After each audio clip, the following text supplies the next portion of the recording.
So it's easier to buy your competitors because whoever is most funded wins typically. And so I think more entrepreneurs need to obsess on the thing that isn't the magic. Like the magic is coming up with an idea, having the grit, doing the brand, doing the distribution. That stuff's actually really, really hard. Financial engineering is modelable. It's the same every single time. It's just been gatekept by Wall Street. Money games. Yeah. I had such an epiphany moment when I was like 23, 24 years old, when my a German group had basically bought the majority of my company out, and I got to spend a lot of time because we now had this German office, so I was there a lot. And I just observed this one individual who I shan't name, and I'm there building this business and pitching to clients and doing all this hard work. And I met him and he says, I don't want to do any hard work. I just want to do deals. And I was like, tell me more. And I learned, and I'm like, what do you mean deals? Because I'm like, I'm not sleeping here. And this guy looks like he's sleeping like tremendous amounts of hours.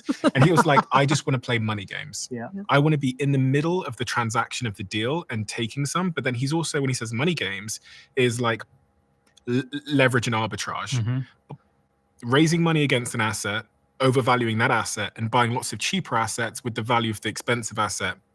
And he made a lot of money doing exactly that and almost never working, because he understood exactly what you're saying, is that really, really rich people understand money games. Just how to use money and leverage to make more money. Look at the Forbes 100 list. It's all comprised of people who do financial arbitrage in one way or another. How do I go learn that skill? Do I have to go work in finance? No, you don't have to work in finance, but I mean, the best business school is always be in business. So get into business and then obsess on one, like I think it's like tiered. Bottom level is like understand a P&L. Most entrepreneurs don't have a profit and loss statement. They don't actually track their profit and loss statement. I mean, we invested in a $60 million a year business. The guy didn't have an up-to-date profit and loss statement. It's incredibly common. I'm sure you see it. You look at a bunch of businesses too. Second level after a profit and loss statement is, do I understand where my financing is coming from? All you need to do to understand that is talk to your bankers. Like, do you have a bank that will lend you money? Understand why. Explain to them what you do and see if they understand it and how much money they'll give you. And then the third level of the game is go and talk. Every like learning that needs to be done is just getting in the room with other people who have their Tuesdays are like your dream days. So I think, you know, you want to get in a room with a bunch of people who are doing deals. That's how you do more deals. when I told you earlier we were talking about psychedelics before we started recording. Yeah. When I Naturally. left my last company, I had that year and a half where I invested in this massive psychedelics company, and it was the pandemic. So everyone was working from home. I was working from the billionaire's apartment in London.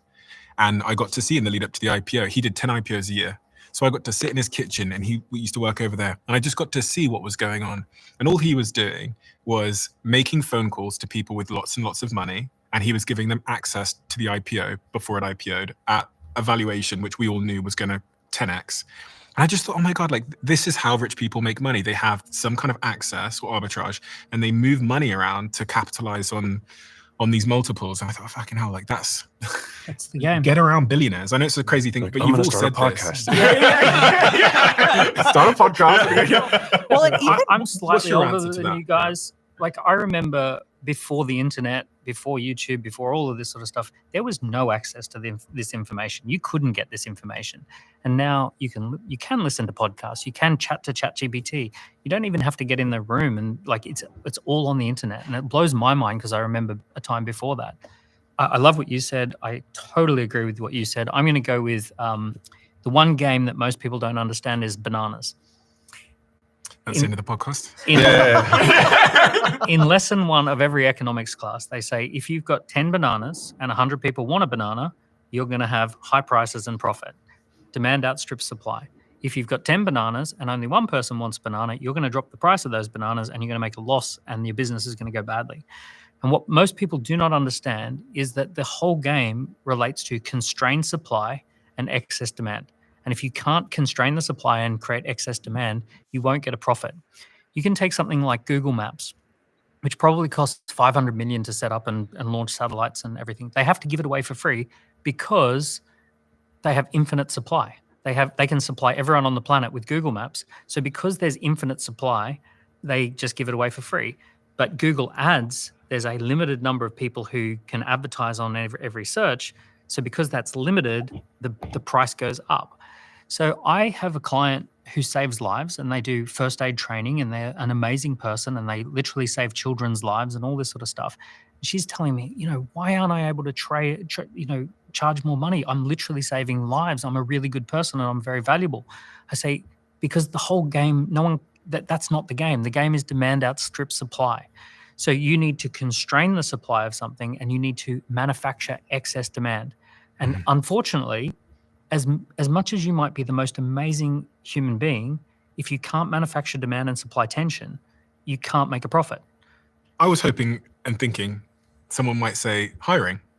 Because for me, my answer is hiring. That's the first thing I go to. I remember Richard Branson sitting me down when we spoke in New York and saying, listen, I built one of the biggest groups in Europe, and my CFO had pulled me out of the room and said, I don't know what net profit is. And he says my CFO got crayons and a piece of paper and drew fishes in a net in an ocean and said, Richard, that's your net profit. And then they walked back in the room. And he was at the time running one of the biggest groups in Europe. So when he said that to me, I was like, wow, he was like, you don't really need to know much if you're a really masterful delegator. Great at hiring. And he said I was a dyslexic thinker. So I was always forced from the very beginning to just find someone to do it. That was exceptional. And actually, the further I've gone in my career, the more, just like you figure out like this game, that it's actually just a couple of fundamental things that sway the outcomes. Like most of the returns come from like a couple of things. In business, I've just come to learn the further I've got that my returns come from truly exceptional people, binding them with a culture and then setting them the sort of strategy or more technical things that. I would agree with that. And the reason you can find such amazing, talented people, and so could Richard Branson, is because first he could create excess demand for that role, and then you could choose from that list. So I go back to when I was 18. I was 18, broke, drop out of university, parents aren't speaking to me, shoplifting food. I managed to get a guy called Chris, who was running a business, to stop his business. He was double my age and successful, to stop his business and to decide to come and build a social network with a kid who was stealing Chicago Town pizzas in Manchester, who had never built a technology company before. I couldn't pay him, in exchange for 30% of the company. And this goes back to this whole thing about offers. My offer at that time, I was trading in future money, equity. And he believed in the value of the future money. So I say to kids all the time, actually, you don't need to be in my position now. You've all got future money, and the future money is determined by how good your pitch is, your sell is. But I think that goes back to that, like how I talk about pitching for money. That's your Midas touch. You didn't have profit.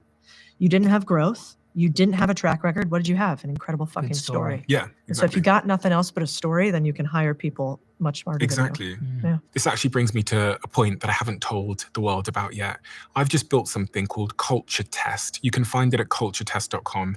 Essentially, the thinking is that one bad hire, as I'm sure all of my guests here will agree, can ruin your business. It can ruin your idea. So Culture Test helps you figure out and spot red flags in people you're thinking of working with or currently do work with by making a personalized culture test survey.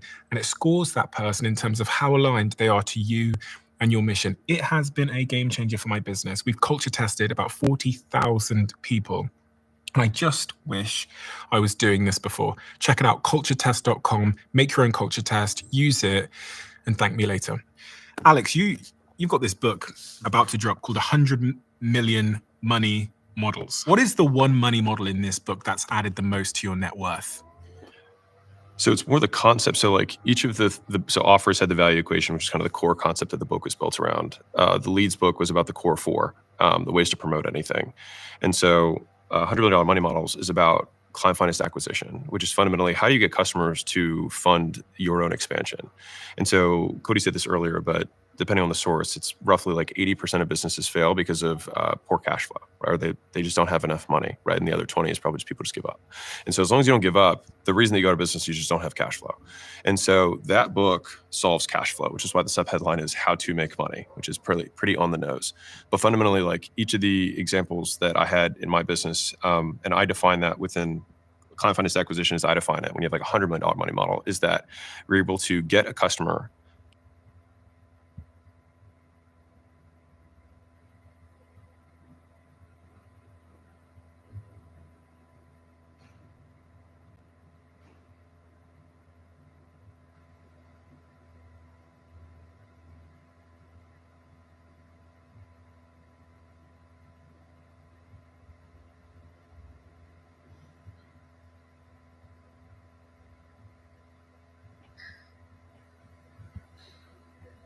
to pay you twice as much as you spend on them in the first 30 days. Mhm. And by doing that, the more specific equation would be that your 30-day gross profit from a customer exceeds 2 times CAC plus COGS, meaning CAC is in cost to acquire a customer, plus COGS, which is cost of goods sold. So how much does it cost me to get them? How much does it cost me to deliver them? Times 2. If I can get that from one person, then for the rest of my expansion, all the customers finance the acquisition of the next customer, and then I'm going to be honest, I'm pissed off. I'm annoyed that nobody told me what I'm about to tell you earlier in my career. And it all makes sense now. It makes sense as to why some people through history have been so unbelievably productive, while other people don't seem to make much progress at all. And it comes down to this idea that I'm about to tell you, which is called signal versus noise. And I'm going to show you how to implement it into your life. Oh, and also there's this essay that I read called Do Things That Don't Scale. I read it like a decade ago and it's changed my life so much. So many of you are building things and you need to know this essay. So stay with me guys, okay? We can do this. Just give me 10 minutes of your time max, okay? Okay, I have to tell you this, probably to share it with you, but also probably because I've just learned something about productivity, entrepreneurship, building, success, which I can't get out of my head. I just had Kevin O'Leary on the podcast, who's the shark from Shark Tank USA, and he punched me in the face with a point that he made about his experience with Steve Jobs and how Steve Jobs has this ability to understand what the signal is versus the noise. I used to work for Steve Jobs in the early 90s, making all of his educational software. There's a concept that he understood that very few people focused on back then in the early 90s of signal to noise ratio. His vision of signal was the top 3 to 5 things you have to get done in the next 18 hours. You're going to get those 3 things or those 5 things done that you have deemed critical for your mission. They must get done today. Anything that stops you from doing that is the noise. So this signal to noise ratio to be successful for Steve Jobs was 80-20. 80 signal, 20 noise.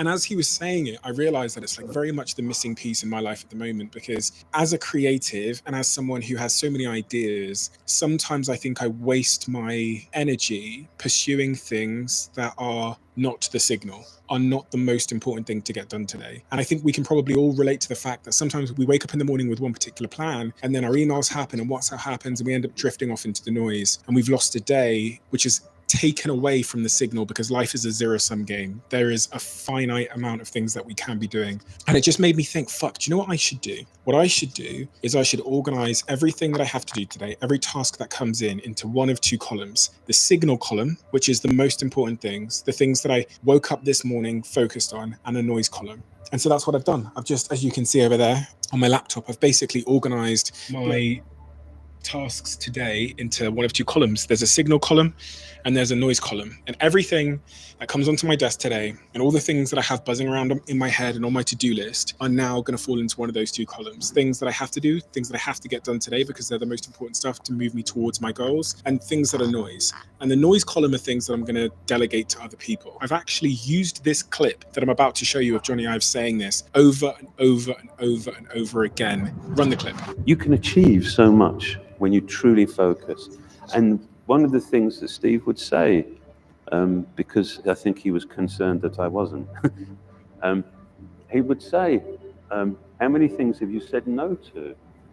And I would, honestly, I would have these sacrificial things, because I wanted to be very honest about it. And so I say, oh, I said no to this and no to that.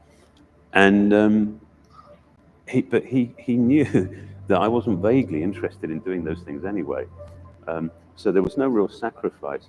What focus means is saying no to something that you, with every bone in your body, you think is a phenomenal idea, and you wake up thinking about it, but you say no to it because you're focusing on something else. In my calendar, I'm going to have a signal and noise session every morning to figure out what the most important things to accomplish today are. Let's try this together, and let's stay in touch via the comment section. When you wake up tomorrow, first thing you do when you wake up tomorrow morning is create two columns on a piece of paper or on whatever tool you use, and put the most important things you want to accomplish that day into the signal column, and then everything else into the noise column. Let's see how we get on. I was just saying to Jemima in there that I have this new idea for us to figure out how to make a really, really retentive podcast episode. We take the episode, unlisted link, we put it in Diary of a CEO Circle, and from that we're going to get the retention graph back, and then we're going to do the edit based on that. And this is the first episode where we really do it that way. And the reason I say this is because going forward in the future, if we find this to be useful, we can change our processes. See what I'm saying? And Jemima's response to me was, I could see in her face there was concern that it would take too long and it would be too manual based on our current process, because our current process runs like a military operation. So adding something into that process that would be a bit clunky, a bit manual, and that we haven't figured out, I could see was a bit of a concern. As I saw that concern in her face, Paul Graham's 2013 essay sprung to mind, and it's called Do Things That Don't Scale. What do things that don't scale means? Doing things very manually for your early customers. So let me give you an example. When Airbnb, the founders of Airbnb, and I've interviewed Brian Chesky from Airbnb, launched Airbnb, they noticed that their users were uploading really, really bad images of their Airbnbs to the website, and that was impacting the customer's experience. So to figure out if this was an important part of the customer experience, the founders of Airbnb manually went knocking on doors of their users when they only had a couple of users, and they said to those users, can we come in and take professional photos for you? I would go there and I'd be like, wow, the photos are terrible. This is actually a really nice house. And the host was like, well, I can't figure out how to get photos onto my computer. And so I went home with Joe and we borrowed a camera from one of our friends, and we knocked on the door. I'm here, the photographer. And they're like, wow, this is a small company. The founder's also photographing my home. Now, the founders of Airbnb knocking door to door is not scalable. You're not going to be able to do that with the hundreds of millions of users that they now have. At the start, it wasn't scalable. It was so unbelievably important that they did something that wasn't scalable, and later they could figure out how to make it scalable. But if they had obsessed over it being scalable from day one, they never would have done it. They never would have then got the feedback from doing it, and they never would have had the $100 billion success that was Airbnb. Mark Zuckerberg at Facebook manually pitched users at Harvard to join Facebook in the early days. It wasn't scalable. You can't scale that. And when I say scale, I mean you can't automate that process of Mark Zuckerberg manually pitching the 3 billion users that Facebook now has. But in doing so, he got from 0 to 1. He learned what he needed to learn, and then he figured out how to scale. And another example is one of the most famous companies in the world called Stripe, which is probably worth hundreds of billions of dollars now. It's a payment company. And in the early days, the founders, Patrick and John Collinson, would literally go to their customers' offices, onto their computers, and install the software for them.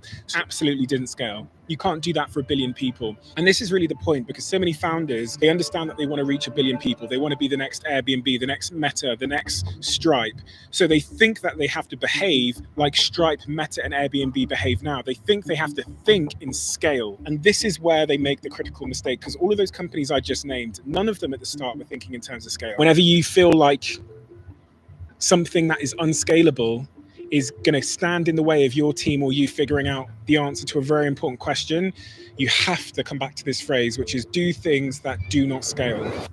Hey guys, it's me, Will. I edit these videos, the one you're watching right now here on Behind the Diary with Alex on our team. Now, my goal is to sneak into every single one of these videos to ask you guys to subscribe, because the more of you that subscribe, the better these videos get, the bigger the channel gets. There's a few weeks ago, he said that if this gets bigger than the main channel, he will make me a millionaire. So do me a favor. If you want to see Steve lose £1 million, click subscribe. These videos get better. It's currently 12:30 at midnight. Please subscribe. I really want to get this edit out. So please subscribe. Thank you. Thank you so much. Thank you. Bye. LA is now my new home, and it's my home because we want to build the business out here. So here's the context. Flight Story is expanding into America. Our first studio is actually in Boston, where Kirsten Holmes, who signed to Flight Story, records her show. Our next location is here in Los Angeles, and I think our next location will be in New York City, which will be our commercial office. Isn't this crazy? Look, I'm moving to America. That's the only suitcase I took, other than... This is why I wear black every day. Because if you just wear the same outfit every day, you can pack super light. People always take the piss out of me because I think I'm Steve Jobs. It wasn't a choice I ever made. It's just life gradually pushed me in the direction of the path of least resistance. And that ended up being just wearing the same outfit every single day. But we could run the maths on the screen. Like if you just saved 20 minutes a day on choosing what to wear, and then you saved 1 hour a week on, let's say, things like travel and packing, how much of your life would you save? Will, Alex, run the numbers. And listen, some of you get a tremendous amount of value from picking your outfits and fashion and all those kinds of things. So knock yourself out. But if it's not giving you tremendous value, if it's not giving you more value than the time you would save would give you, then maybe that's a simple optimization, which is just simplifying your wardrobe a little bit. Yeah, here in LA, flying out to Cannes in the south of France for the creativity festival that takes place every single year. Every marketeer, every big creator, every media owner flies out there for this one festival, and I'm going to show you behind the scenes. And there's 3 lessons you're going to learn. The first is about failure and experimentation, and why this is my absolute religion and why it needs to be yours. The single button which big creators press every single day, and why you need to press that button too. And lastly, this framework called Value for Strangers, which I preach to everybody, but it seems that almost nobody understands. Why do I do these things? I do these things for a multitude of reasons. Reason number 1 is it's a great opportunity to meet so many of you guys that listen to the show. I have moments all the time when I meet fans that stay with me forever, so I'm hoping to have some of those moments today. Reason number 2 is it helps the business. So we make lots of contacts with platforms and partners that can help us build Flight Story. But also, again, in the sake of radical transparency, we get quite big fees for coming out here. This trip will make Flight Story about £200,000 because I've come out here. That money goes into the business. I think sometimes when people hear that you're making 200K from doing some talks, people think that the money goes straight into your pocket. But I'm building a business here, so the money doesn't come to me. Short-term sacrifice for long-term gain, because we're going to try and build a multi-billion-dollar company. So where is the team? Forgot. Very good to see you. Big fan of yours and been following the podcast for many years. Can I take a selfie with you? Of course, yeah. Thank you. Thank you so much. Oh, my pleasure. T. My pleasure. B, yes. T, nice to meet you. Welcome, Stephen Bartlett. So the biggest risk in innovation that everybody is taking right now is not taking enough risk. what we all know for sure is that the world is changing. If you're 40 years old now, by the age of 60, you'll experience a year's worth of today's change in roughly 11 days. Logically, in order for you to keep up with that rate of change, your rate of experimentation needs to basically match that rate of change. You have to get really, really comfortable as an organization or as a creator or an individual with failure. When Jeff Bezos wrote his shareholder letter in 2015, he said, in order for us to be successful, we have to be the best place on earth to fail. I've made billions of dollars of failures at Amazon.com. They don't matter. What really matters is companies that don't continue to experiment, companies that don't embrace failure. They eventually get in a desperate position. The only thing they can do is make a kind of Hail Mary bet at the very end of their corporate existence. So in our company, how do we do that practically? We have a failure and experimentation team whose KPI, as they report to me every single week, is the amount of experiments we've ran. Notice I'm not saying how many of them went well or really how many of them failed. It's purely the input, which is the controllable, which is how many experiments have we ran. And our job is to ramp up the amount of experiments we're running, because the very nature of it being an experiment means we don't know how it's going to go. For every success we've had, every breakthrough that we've had, that's completely changed our trajectory as a business, as a podcast, as a media company, has come at the expense of 9 things that went really badly. And Amazon, again, they said it's the 1 in 10 that pays for the graveyard. None of you know about Firephone. You probably don't know about Endless.com. All of these things cost Amazon hundreds of millions of dollars, but you probably know AWS, which will make them $100 billion this year. The game here to find the correct answer before your competitors, no matter what industry you're in, is to fail quicker than them, because failure is feedback. Feedback is knowledge, and knowledge is power. Thank you very much. Thanks. Thank you.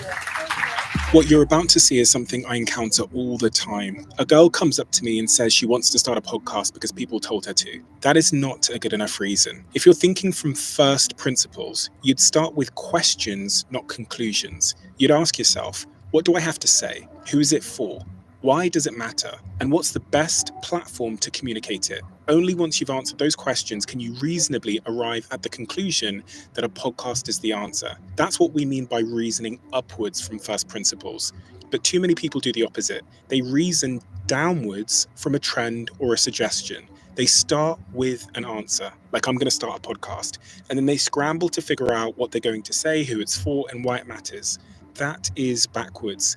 If you start with the wrong answer, even the best execution won't save you. All my comments are like, you should make a podcast. And like, now I feel inspired to. I just don't know like how to take the first step. Give yourself 1 year where you say to yourself, I'm going to be really, really bad at this, and this is my testing year. And what that will do is it will take all the performance pressure off you, which will mean you'll do the necessary thing of trying enough shit to figure out what works. What ends up happening a lot of the time is you think that podcasting is 2 people sat at a table. If you just sort of relieve yourself of any preconceptions about what a podcast is, you'll probably end up making something really interesting. But don't even get rid of the word podcasting. Say, I'm going to start a YouTube channel and I'm going to do, I'm going to give, there's something that my audience like that I deliver. I'm going to find the best way to deliver that. Okay, thank you so much. No worries. Can Nice I take to a meet you. photo Of course. with you? What's your advice to everyone? My advice to everyone is to go and follow you. Say, follow Fizza Speaks, FZA Speaks. Follow Fizza Speaks. As long as she's doing, you know, I don't know what content you're making, but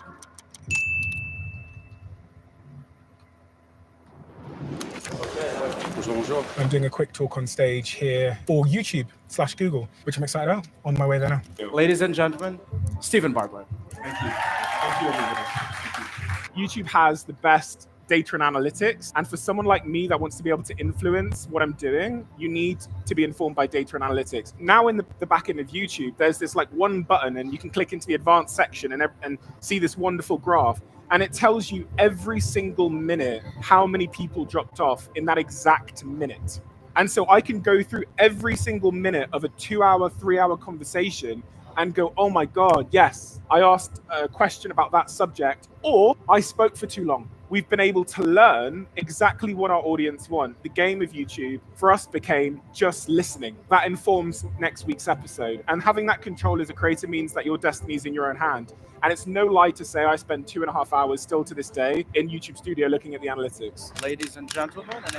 Thank you so much for everything. I've been following you since the social chain. Right now, marketing and getting out there is a madness.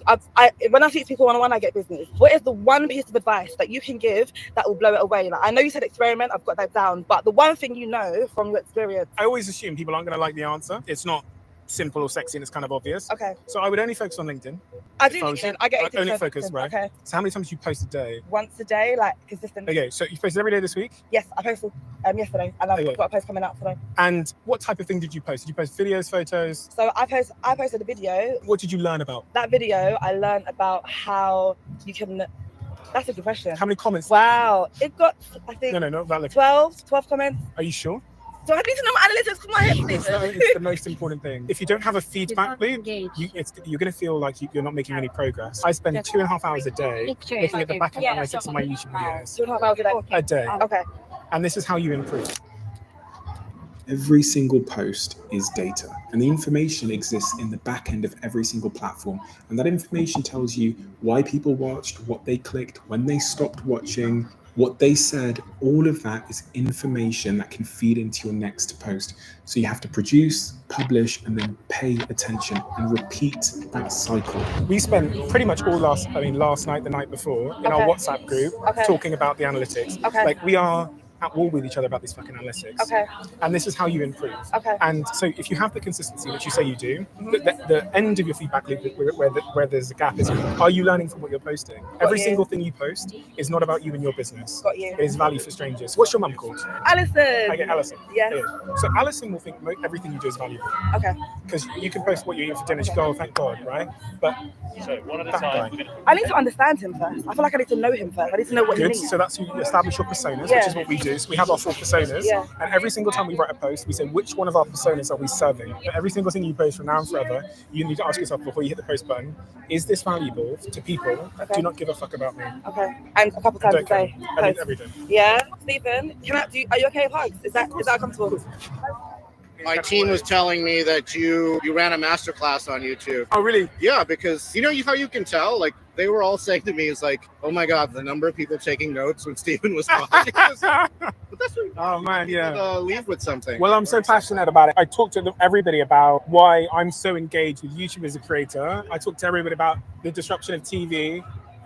The percentage of my audience, about 35% that are now watching on TV, and how it's disrupting multiple industries at once. So I'm super passionate about it. Yeah, examples like you are really the inspiration of why we go to work. Like, our mission statement is to make it so that you're successful because you're doing something important and getting your ideas out there to an audience, A, about finding that audience, but B, it's about actually creating the economic opportunity for you so you can keep doing it. Yeah. And that's our mission. When the bed today enter body, all the girl them go shake their body.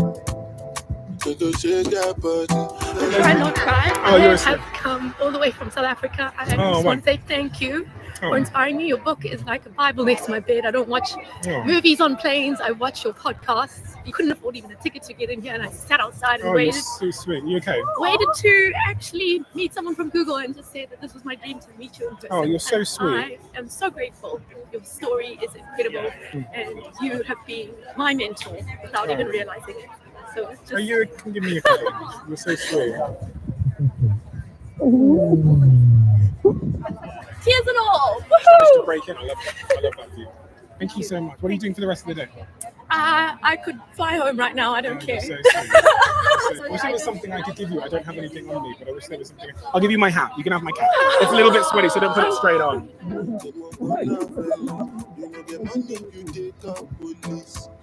Me at the laugh you gone.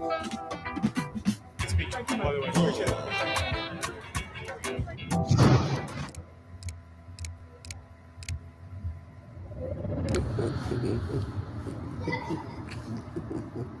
That is my dog, Pablo, and Pablo is very, very sick at the moment. He spent the last 8 weeks going in and out of the vet.